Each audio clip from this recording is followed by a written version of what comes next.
Sahabat Fresh Juice dimanapun Anda berada.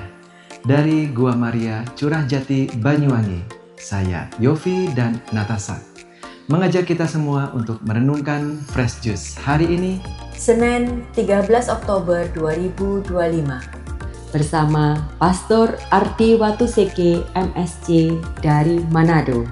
Selamat mendengarkan.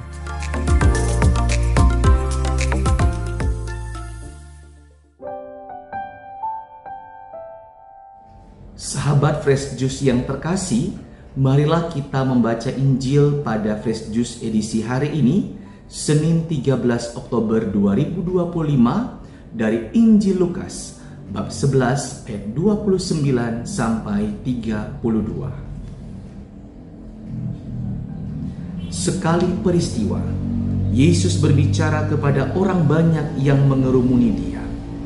Angkatan ini adalah angkatan yang jahat. Mereka menuntut suatu tanda, tetapi mereka tidak akan diberi tanda selain tanda Nabi Yunus.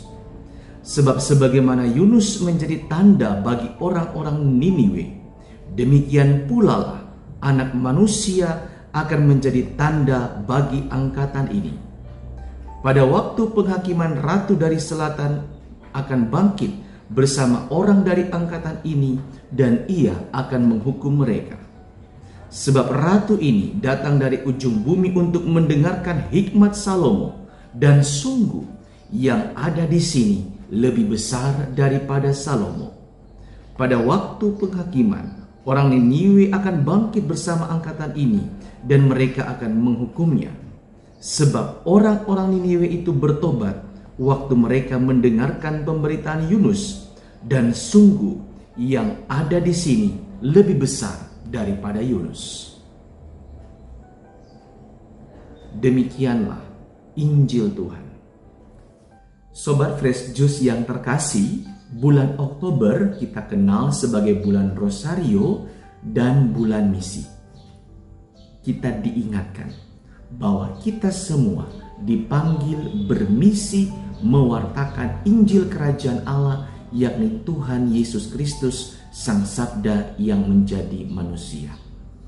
Apapun panggilan kita di dalam gereja, sebagai orang yang ditabiskan, orang yang berkaul biarawan, orang yang menerima sakramen pernikahan, orang yang memilih untuk hidup selibat tanpa mengucapkan kaul, ya, dan apapun profesi kita semua ketika dibaptis, dimeteraikan dalam nama Bapa, Putra, dan Roh Kudus, kita adalah seorang misionaris, seorang pewarta Injil, seorang evangelis. Hidup kita harus menjadi kesaksian akan kebenaran Injil, menjadi tanda harapan. Sebagaimana Rasul Paulus dalam bacaan pertama, ia dipanggil untuk memberitakan Injil Kerajaan Allah, kita pun demikian.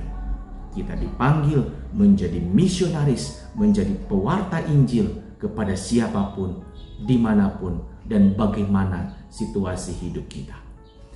Tidak mungkin ada orang Kristen tetapi tidak terlibat dalam karya evangelisasi.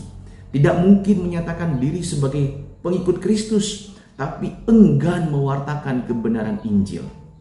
Katekismus Gereja Katolik nomor 848 pada bagian penjelas makna di luar gereja tidak ada keselamatan, Extra Ecclesiam Nulla Salus menegaskan gereja, umat Allah, mempunyai keharusan sekaligus juga hak yang suci untuk mewartakan Injil kepada semua manusia.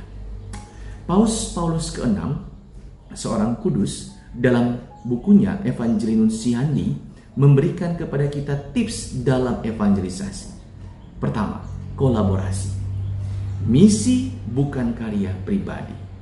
Ini adalah karya Kristus di dalam gereja, dan sebagai putra-putri Allah, sebagai pengikut Kristus, mari kita terlibat, mari berkolaborasi untuk mewartakan Injil. Yang kedua, kerendahan hati dan dialog.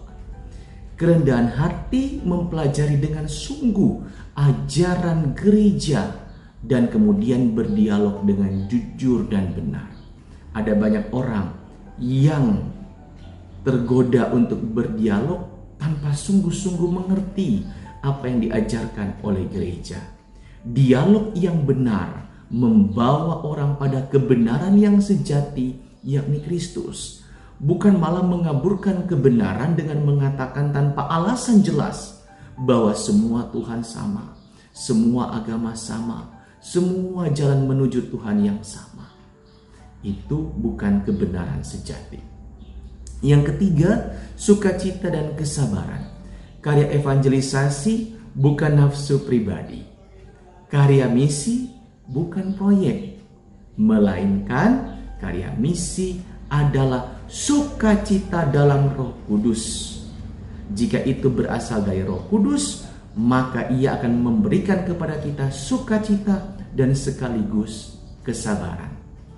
Yang keempat, dekat dan terlibat dengan masyarakat. Saudara-saudariku, kekristenan tidak boleh angkuh, melainkan menyentuh hati setiap insan, merengkuh setiap orang, di mana mereka, saudara-saudari kita yang belum mengenal Kristus, adalah tanah yang subur bagi penginjilan. Karena itu, kita semua adalah misionaris. Kita semua adalah evangelis yang pertama-tama telah disentuh oleh Sang Injil yakni Kristus untuk membawa kebenaran dan sukacita Injil kepada setiap orang, kepada segala makhluk, supaya segala lidah mengaku, setiap lutut bertelut, dan mengaku Yesus Kristus adalah Tuhan. Sahabat Fresh Juice, kita baru saja mendengarkan Fresh Juice Senin 13 Oktober 2025. Terima kasih kepada Pastor Arti Watuseke untuk renungannya hari ini. Sampai berjumpa kembali dalam Fresh Juice edisi selanjutnya. Salam Fresh Juice.